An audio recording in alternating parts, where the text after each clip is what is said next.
Hi, welcome back to GMA English classes.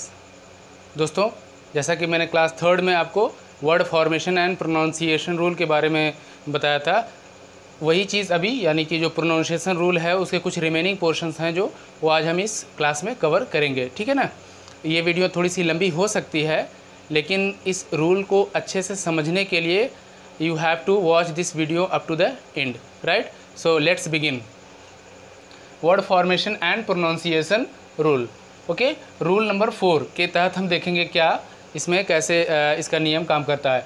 जब शब्द के अंत में डी के बाद GE आए तो डी का उच्चारण नहीं करते हैं। यहाँ देखना है, यानी ऐसा कोई शब्द जिसके अंत में जो है डी आए और डी के बाद GE आए तो डी का उच्चारण नहीं होता है। तो देखते हैं ये सारे के सारे क्या है, वर्ड्स हैं, शब्द हैं। तो देखते हैं BRIDGE, यानी शब्द के अंत में डी आए। तो देखिए ये शब्द है, शब्द के अंत में डी आया है और डी के बाद GE आया है, यहाँ है ना, डी आए और डी के बाद GE आए तो डी का उच्चारण नहीं करते, यानी डी वुड नॉट साउंड, वो कोई भी आवाज़ नहीं देगा।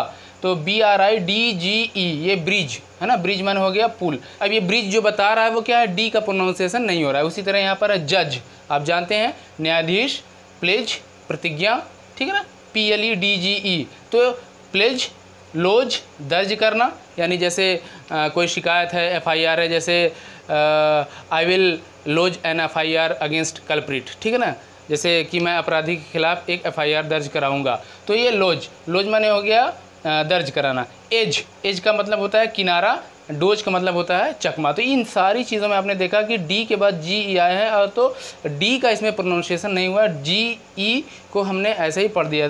ये है ब्रिज, जज, प्लेज, लोज, एज, डोज, राइट।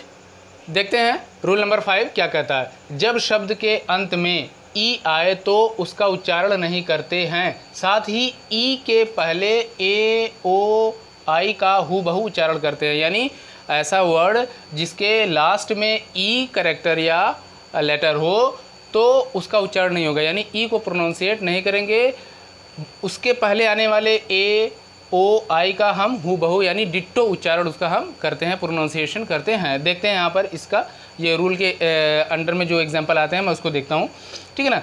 तो देखेंगे सेम, SAME है ना, same, name, came, fame, soul, mine, pine, line, time, crime, nine, right, tone, mole, role. ये इस रूल 5 के तहत ये शब्द बनाए गए हैं, ठीक है ना। तो यहाँ पर देखेंगे कि E लास्ट में आया है, E लास्ट में आया है, लेकिन इसका कोई प्रोनाउंसिएशन नहीं हो रहा है। जैसे सेमी, नेमी, केमी नहीं हो रहा है ना, सोले या पीने, ठीक है ना, या क्राइमे, ऐसा नहीं हो रहा है, एकदम ऐसा नहीं हो रहा है। E को हम बिल्कुल प्रोनाउंसिएट नहीं कर रहे हैं, हम सीधा हूबहू जो आ रहा है AOI उसी को हम प्रोनाउंसिएट कर रहे हैं। तो ये नियम आपको अच्छे से समझ में आ गया होगा, राइट। देखते हैं रूल नंबर 6 क्या कहता है।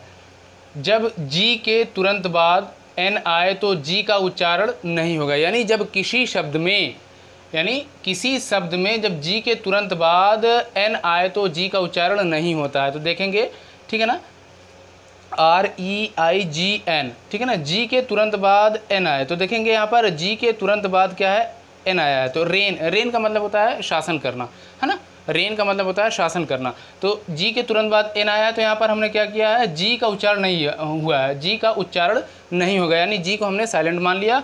तो यहाँ हो गया रेन। उसी तरह यहाँ साइन में देखिए क्या है, SIGN, तो हम साइन कह रहे हैं, G का उच्चारण यहाँ पर नहीं हो रहा है, यानी सागिन नहीं कर रहे हैं या रेगन नहीं कर रहे हैं, ठीक है। उसी तरह यहाँ पर एक नया शब्द है जो है फॉरेन, ठीक, फॉरेन में भी G आया है, उसका उच्चारण नहीं हो रहा है। डिज़ाइन में भी G का उच्चारण नहीं हो रहा है और कैंपेन, यानी इसमें भी कोई G का उच्चारण नहीं हो रहा है। तो ये नियम बता रहा है कि G का उच्चारण कब नहीं होता है, ठीक है।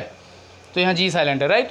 लेकिन एक चीज़ और ध्यान देने वाली बात है कि N, देखिए क्या है, N should be the last letter, okay, this is the condition, N should be the last letter, otherwise rule will not apply. यानी ये जो चीज़ है ना, यहाँ पर ध्यान देने वाली बात है कि N जो है वो लास्ट लेटर या करैक्टर होना चाहिए शब्द में, यानी वहीं पर वो ख़त्म हो जाए, एंड हो जाए उसका। अगर वो ख़त्म नहीं हो रहा है बल्कि उसके आगे दूसरे कोई अल्फ़ाबेट्स लग गए हैं तो वो रूल अप्लाई नहीं होगा। जैसे देखिए सिग्नल, सिग्नेचर यहाँ आ गया, यानी जी का अब यहाँ पर प्रोनाउंसिएशन हो रहा है, यानी जी साउंड करने लगा। क्यों? क्योंकि यहाँ एन के बाद ए एल आ गया है, यहाँ एन के बाद A T U R E आ गया है, समझ रहे हैं ना। तो इसलिए यहाँ पर ये एंड नहीं हो रहा है, यानी एन के बाद ये वर्ड ख़त्म नहीं हो रहा बल्कि उसके आगे कंटिन्यू हो रहा है। तो इसलिए ये क्या है? सिग्नल, सिग्नेचर, यानी अब यहाँ पर जी बोला जाने लगा, उसका उच्चारण किया जाने लगा। ठीक है, आगे बढ़ते हैं, रूल नंबर 7 को देखते हैं। तो इसमें 3 सेगमेंट है रूल नंबर 7 में। जब किसी शब्द में जी के शुरू में, जब किसी शब्द में जी शुरू में आए, या हम ऐसे कह सकते हैं जब जी एच, ठीक है ना, जब जी एच शब्द के शुरू में आए तो इसे हम घ पढ़ते हैं। यानी कोई ऐसा वर्ड है और उस वर्ड की शुरुआत जी एच से हो रही है तो हम उसे क्या पढ़ेंगे? घ पढ़ेंगे। हालांकि ये ऑलरेडी यहाँ पर दिया ही है घ। तो जैसे इसका एक बेहतरीन सा एग्जांपल है घोस्ट। घोस्ट आपने सुना भी होगा, जिसको भूत प्रेत कहते हैं ना, तो ये घोस्ट है। ठीक है ना, इसकी शुरुआत यानी इस वर्ड में जी एच पहले है, इसको हम घ पढ़ लेंगे। ठीक है, बी वाला यानी सेकंड जो रूल है 7 का जो दूसरा सब क्लॉज है बी वाला, वो देखते हैं। तो इसमें क्या है? जब जी एच शब्द के बीच में आए तो साइलेंट रहता है, यानी जी एच साइलेंट रहेगा। यानी किसी शब्द में जब जी एच बीच में आए तो जी एच को हम साइलेंट रखते हैं, उसका प्रोनाउंसिएशन नहीं करते हैं। देखेंगे यहाँ पर ब्रॉट, बॉट, फॉट, है ना। तो यहाँ पर जी एच का कोई उच्चारण नहीं हुआ, कोई प्रोनाउंसिएशन नहीं हुआ, सीधा ब्रॉट यानी लाया, बॉट यानी खरीदा, एंड फॉट यानी लड़ा। ठीक है ना, ये है। इसके अलावा आपका कॉट भी है, यानी पकड़ा गया। ठीक है ना, तो यहाँ पर जी एच जो है वो क्या है? वो साइलेंट है, उसका प्रोनाउंसिएशन नहीं हो रहा है। अब लास्ट वाला जो देखते हैं इसका सी, यानी रूल नंबर 7 का जो सी वाला सेगमेंट है वो देखते हैं। जब किसी शब्द में जी एच अंत में आए तो उसको हम फ पढ़ते हैं। ठीक है ना, यानी जी एच शब्द के अंत में हो तो हम उसे फ पढ़ते हैं, यानी जी एच को हम क्या पढ़ेंगे? फ पढ़ेंगे। यानी कोई भी वर्ड के लास्ट में अगर जी एच है तो उसको हम फ पढ़ेंगे, सिंपल सी बात है। जैसे tough, T O U G H tough, R O U G H rough, okay, C O U G H cough, tough, rough, cough. Tough माने आप जानते ही हैं कठिन होता है, रफ माने भद्दा या खुरदुरा होता है, और कफ माने एक कंडीशन बता रहा है शरीर का, वो है खांसी। ठीक है, तो ये इसके जो जी एच के जो रूल थे, यानी उसको हमने यहाँ पर आपको एक्सप्लेन करने की कोशिश की। उम्मीद है कि आपको समझ में आया होगा। बढ़ते हैं नेक्स्ट रूल की तरफ, देखते हैं यहाँ पर रूल नंबर 8। ओके, ओ ई जब किसी शब्द के अंत में आए तो ओ ई को हम ओ उच्चारण देते हैं।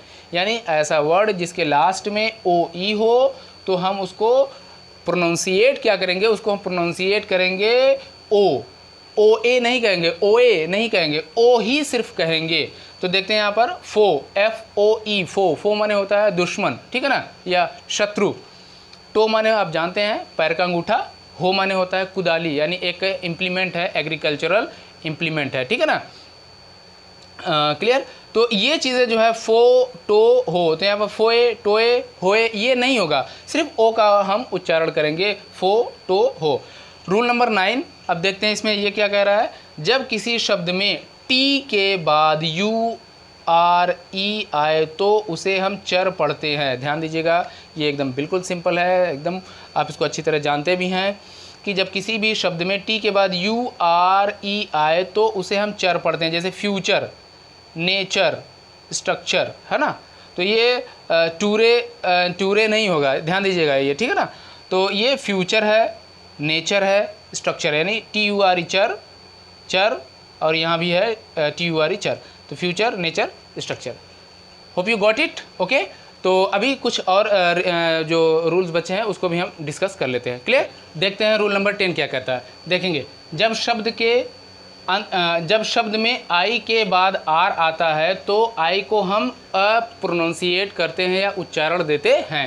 यानी किसी शब्द में आई के बाद अगर आर आ रहा है तो हम उसको ई न पढ़ के हम उसको अ पढ़ते हैं। तो इसका एग्जांपल देखिए, girl, GIRL, girl, shirt, SHIRT, shirt, chirp, CHIRP, first, FIRST, first. तो देखेंगे इसमें सभी में आई के बाद आर आया है, यहाँ पर भी देखेंगे शर्ट में आई के बाद आर आया है, चर्प में भी आई के बाद आर आया है, और फर्स्ट में भी आई के बाद आर आया है। यानी आई के बाद अगर आर आ रहा है तो हम आई को अ पढ़ते हैं, इसीलिए हम उसको गिर्ल शिर्ट नहीं पढ़े, हम उसको गर्ल शर्ट चर्प फर्स्ट, है ना। तो चर्प माने होता है चिड़ियों का चहचहाना, ये है। तो ये आपका रूल नंबर 10 कह रहा है, ठीक है। रूल नंबर 11 में देखते हैं, जब जी के बाद यानी जब किसी शब्द में जी के बाद ई आई वाई आए, ठीक है, तो जी को हम ज प्रोनाउंसिएट करते हैं या ध्वनि देते हैं, ठीक है। यानी एक ऐसा शब्द जिसमें जी के बाद ई आ जाए, आई आ जाए, वाई आ जाए, तो हम जी को ज पढ़ते हैं, अन्यथा जनरली हम उसको ग पढ़ते हैं, ठीक है ना। तो यहाँ पर देखेंगे जी के बाद यहाँ पर क्या आया है, यहाँ पर देखेंगे ये जी के बाद आया है ई, इसमें भी यहाँ जी के बाद वाई आया है, यहाँ जो है यहाँ पर इस वाले में देखेंगे जी के बाद लैंग्वेज में जी के बाद ई आया है, और यहाँ पर जी के बाद आई आया है, जी के बाद ई आया है। तो यहाँ देखें gender, gypsum, language, ginger, age, gist, ठीक है ना। ये सारा चीज़ रूल नंबर 11 के तहत ये वर्ड फॉर्मेशन इसके हुए हैं, वर्ड के फॉर्मेशन जो हुए हैं वो रूल नंबर 11 के तहत हुए हैं, ठीक है ना। तो देखेंगे इसमें फिर से एक बार देखते हैं इसको। जेंडर देखिए यहाँ पर समझिए, इसको जी के बाद ये आया इसलिए इसको हम जेंडर कर रहे हैं, मतलब जेन कर रहे हैं, अदरवाइज ये क्या होता है गेन हो जाता है, गेन, ठीक है ना। अब जिप्सम ये खड़िया मिट्टी होती है, ठीक है ना। तो जी के बाद वाई आया इसलिए जी को हम ज पढ़ रहे हैं। लैंग्वेज यहाँ देखेंगे, इसको अच्छे से देखिए, LANGU, यहाँ पर जी के बाद यू आया इसलिए हम इसको ग पढ़ रहे हैं, लेकिन यहाँ पर फिर देखिए जी के बाद ई आ रहा है तो इसको हम ज पढ़ रहे हैं। तो लैंग्वेज, लैंग्वेज, ठीक है ना, लैंग्वेज ये है। जिंजर, जिंजर माने होता है अदरक, ठीक है ना। एज, एज माने उम्र होती है या युग होता है। जिस्ट माने होता है किसी चीज़ की समरी या उसका जो सार होता है, उसको कहते हैं हम जिस्ट, ठीक है ना। तो ये जी को हम ग कहाँ पढ़ते हैं और ज कहाँ पढ़ते हैं ये आपने समझ लिया, ठीक है ना। नेक्स्ट ये है रूल नंबर 12, जब किसी शब्द की शुरुआत में एन के पहले के आता है तो के का उच्चारण नहीं होता। ये आप अच्छी तरह जानते हैं ऑलरेडी कि किसी शब्द की शुरुआत में एन आए, ठीक है ना, और एन के पहले के आ जाए तो हम क्या करेंगे, के का उच्चारण नहीं करेंगे। तो यहाँ देखेंगे नाइट, KNIGHT, तो नाइट यानी के पूरे में क्या है, यहाँ पर ये साइलेंट हो गया है, ये पूरा का पूरा के जो है वो क्या है, साइलेंट है, क्योंकि के बाद क्या आया है, के के बाद आया है एन, तो KNIGHT नाइट। नील माने होता है घुटने टेकना, KNEEL नील, नील माने होता है घुटने टेकना। नो माने जानना। नॉट माने होता है गांठ बांधना, किसी चीज़ को रस्सी वगैरह से आप गांठ को बांध देते हैं उसको नॉट कहते हैं। नाइफ माने चाकू होता है, आप जानते हो। तो ये जितना भी के इसमें है ना, वो पूरा का पूरा क्या है, वो साइलेंट है। कंडीशन ये होना चाहिए कि के बाद तुरंत एन आना चाहिए, तो हम सिर्फ एन को प्रोनाउंसिएट करेंगे, के को प्रोनाउंसिएट बिल्कुल नहीं करेंगे। रूल नंबर 13 देखते हैं, जब किसी शब्द में एल के बाद एम आता है तो एल का उच्चारण नहीं होता है, ठीक है ना। यानी ऐसा कोई शब्द है जिसमें एल के बाद एम आता है तो एल का उच्चारण नहीं होता है। इसका एग्जांपल देखिए, पाम, बाम, काम, ठीक है ना। पाम माने होता है ये हथेली, ये है हथेली हमारा पाम है, तो यहाँ पाल्म नहीं हुआ है, पाम। बाम, बाम माने मलहम होता है वगैरह, जो मरहम हम लगाते हैं, ठीक है ना, मरहम। काम जो है, काम माने होता है शांति। तो यहाँ पर देखिए सभी जगह क्या है, एल साइलेंट हो गया है। क्यों? क्योंकि एल के बाद एम आया है। जैसे ही एल के बाद एम आया है तो एल वो साइलेंट हो गया, राइट। रूल नंबर 14 देखते हैं, जब शब्द के अंत में TION हो तो उसे हम शन पढ़ते हैं। यानी कोई भी ऐसा शब्द या वर्ड है जिसके लास्ट में TION आया है तो उसे हम शन पढ़ते हैं, ठीक है। एग्जाम्पल देखिए, nation, NATION, motion, MOTION, motion, lotion, mention, function. Nation माने आप जानते हैं राष्ट्र, मोशन गति, लोशन एक लिक्विड होता है जो बॉडी वगैरह में लगाने के या एज ए मरहम की तरह काम करता है, मेंशन चर्चा करना, एंड फंक्शन कार्य, ठीक है। रूल नंबर 15 देखते हैं, जब कोई शब्द केवल 4 अक्षर का हो और अंत में URE हो तो उसे हम योर प्रोनाउंसिएट करते हैं या पढ़ते हैं। यानी कोई ऐसा शब्द जिसमें सिर्फ 4 ही लेटर्स या करेक्टर्स हों और वो भी उसमें का जो लास्ट का 3 अक्षर या करेक्टर्स होते हैं वो जो है URE हो तो उसे हम क्या पढ़ते हैं, योर पढ़ते हैं। तो देखेंगे इसका एग्जाम्पल क्या है, प्योर, ठीक है ना, PURE, प्योर। प्योर माने होता है शुद्ध। क्योर, क्योर माने होता है इलाज, ठीक है ना। और उसके बाद श्योर, श्योर माने होता है निश्चित। तो ये जो एग्जाम्पल है ये रूल नंबर 15 को बता रहे हैं, जो ये वर्ड्स हैं ये रूल नंबर 15 को बता रहे हैं कि इसमें क्या इसका प्रोनाउंसिएशन कैसे होता है, प्योर, क्योर एंड श्योर, ठीक है ना। तो ये जितने रूल्स मैंने आपको बताया ये प्रोनाउंसिएशन रूल थे जो कि इंग्लिश में बहुत ही इंपॉर्टेंट होते हैं, ताकि हम सही से उसका प्रोनाउंसिएशन कर सकें, उसमें कोई गड़बड़ी ना है, कोई उसमें मिस्टेक ना होने पाए, ठीक है ना। तो यही सब इसके बारे में हमने आपको बताया, ये चर्चा की। Hope you got it, and in next video we will discuss about the next topic. Till then have a good day, thank you.